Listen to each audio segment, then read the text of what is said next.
မင်္ဂလာပါကျွန်တော်ရဲ့ဘုပညာသင်ကြမယ်ဆိုတဲ့အစည်းအဝေးကိုဟောပြောခဲ့တာချစ်ပိုင်းမြောက်ရှိသွားပါပြီဘုပညာကိုသင်ယူတဲ့အခါမှာလွယ်လွယ်နဲ့မရဘူးအချိန်ပေးပြီးတော့နှစ်ပေါင်းများစွာ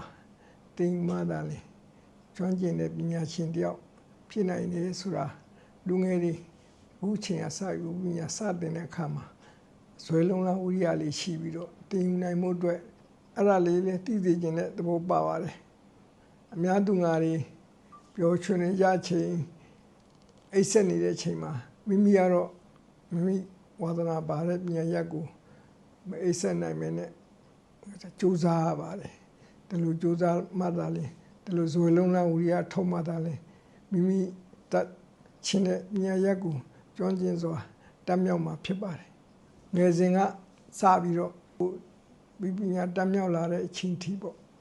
အောင်မြင်လာတဲ့အစိတ်ပိုင်းလေးတွေကိုလည်းဒီမှာဖော်ပြထားတာရှိပါတယ်ဒါလေးတွေကြည့်ခြင်းအပြင်လူငယ်တွေလည်းဒီလို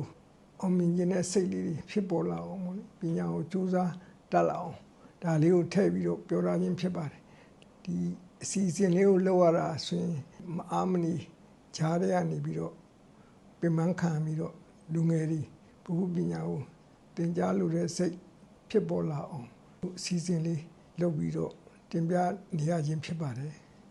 အခုချိန်ကစပြီးတော့ပြန်ပြောရရင်မျက်နှာမြင်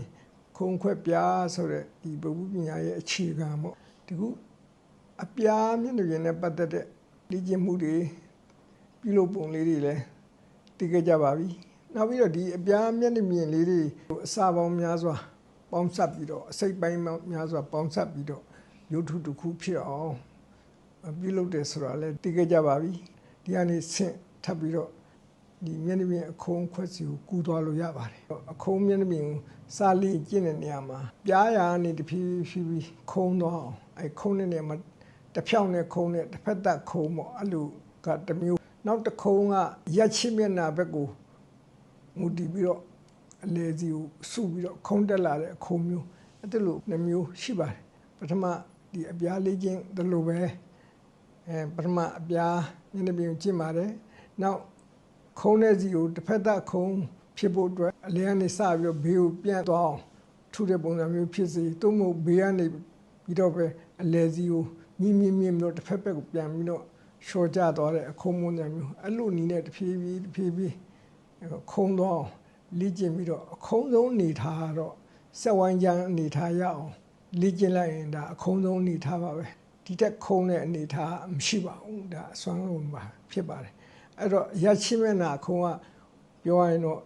ဘောလုံးလိုပေါ့ဆက်လုံးလိုအဲ့ဒါကိုတစ်ချမ်းပေါ့တဝက်ချမ်းခုံးကိုလေ့ကျင့်မှာပါအဲ့ဒါလည်းဒီတိုင်းမှာပဲအလယ်မှာမြင့်ပြီးတော့လဲစီကိုဖြည်းဖြည်းမြင့်တက်ပြီးတော့ခုံးလာတာမျိုးစက်ဝိုင်းချမ်းဆက်လုံးအခုံးလိုဘောလုံးချမ်းခုံးလိုအဲ့လိုခုံးတဲ့အနေထားမျိုးရအောင်လေ့ကျင့်ရမှာပါအဲ့ဒါကိုကျွမ်းကျင်အောင်တခါတည်းလေ့ကျင့်နေတော့မရပါဘူးဒီအချိန်ဖန်များစွာလေ့ကျင့်ရမှာဖြစ်ပါတယ်ဒါလေးကိုအချိန်ဖန်များစွာလေ့ကျင့်မှသာလေဒီအခုံးရဲ့သဘောတရားလေးကိုစိတ်သိလက်သိ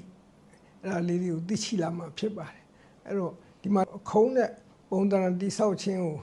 တစ်ဆက်တည်းပြောသွားပါမယ်အခုံးတဲ့ပုံသဏ္ဍာန်တိဆောက်တဲ့နေရာမှာဒီအခုံးကဘောလုံးလိုလုံးဝနေတဲ့အခုံးနောက်တစ်ခါတစ်ဖက်စီကိုထွက်သွားတဲ့ကျဲဥတို့လိုဘဲဥတို့လိုနည်းနည်းချွန်တဲ့ဆန်တဲ့အခုံးမျိုး